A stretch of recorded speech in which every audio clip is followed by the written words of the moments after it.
それでは修理の続きをご覧いただきます。メーター回路のモジュールが壊れているようです。モールドを取り除いて分解していきます。モールド樹脂はカチカチですが、ガラス転移温度まで加熱すると柔らかくなります。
部品を傷つけないように慎重に掘っていきます。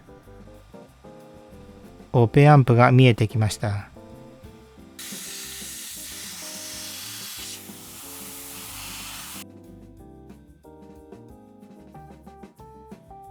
とりあえずオペアンプを交換します。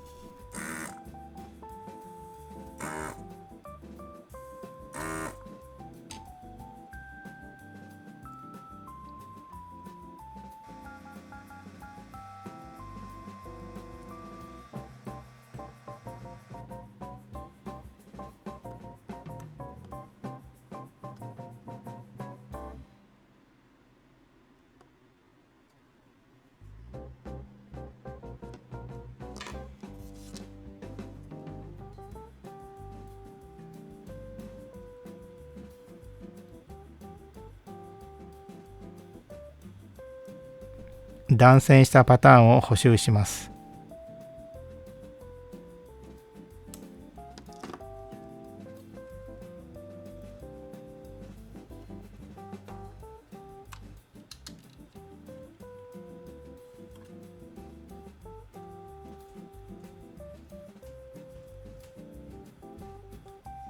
さて、今度はどうでしょ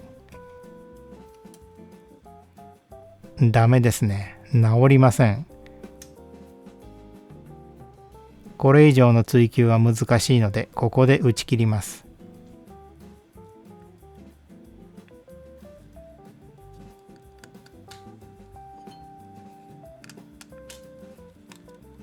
アース端子が錆びています。薬と超音波で錆びを落とします。錆びたネジがありますので一緒に処理します。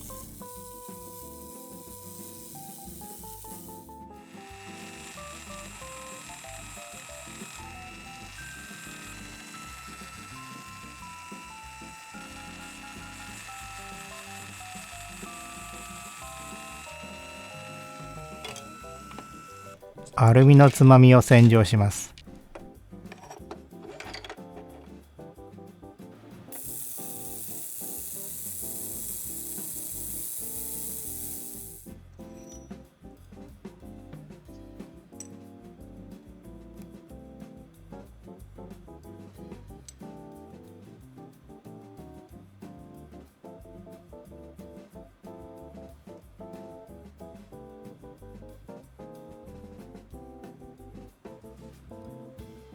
アース端子が曲がっているので修正します。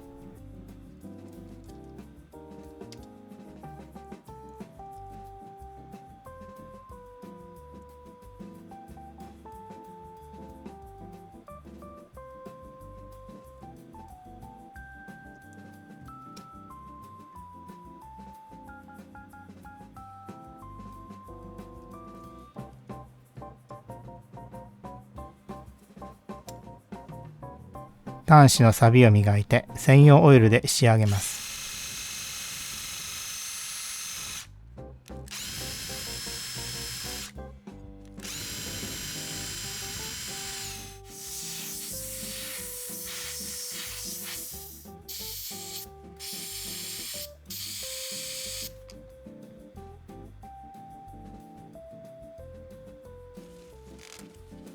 ダメージが大きいのでこのくらいが限界です。スピーカーターミナルをメンテナンスします。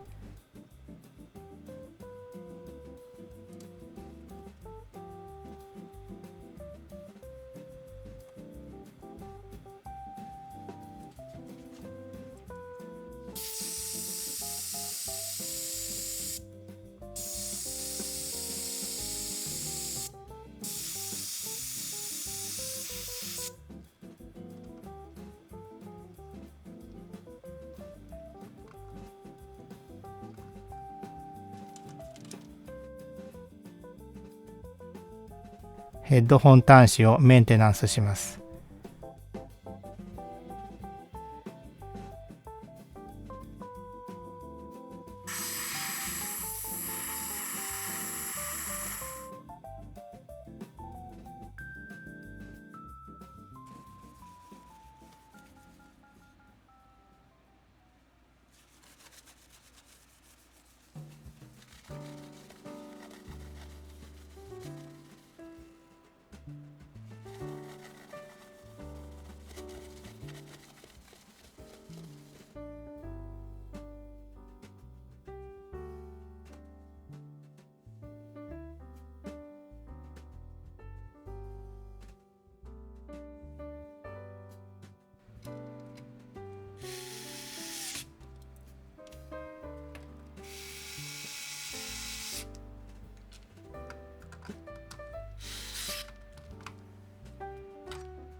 一通りメンテナンスが終わりましたので調整します。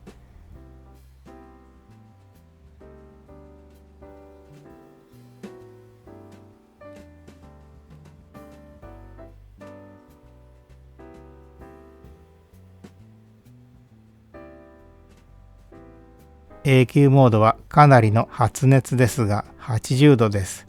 このくらいなら問題ないでしょう。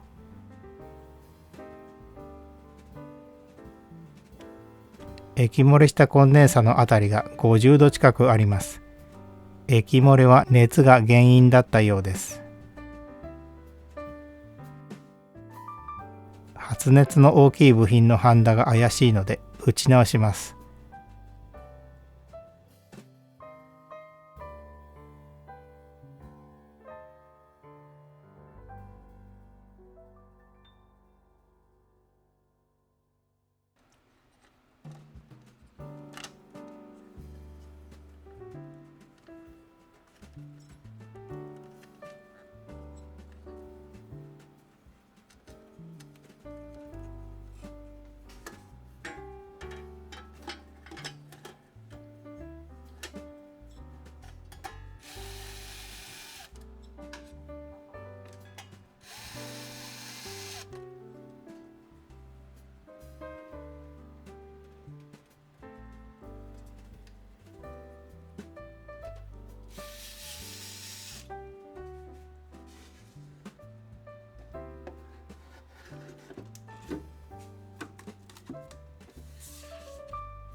結果を確認します。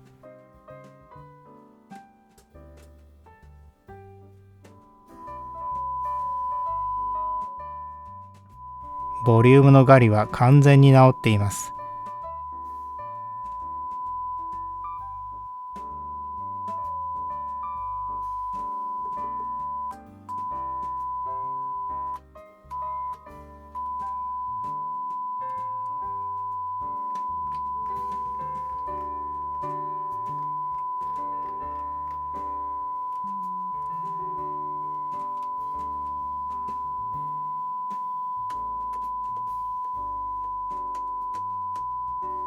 スイッチの状態も完璧です。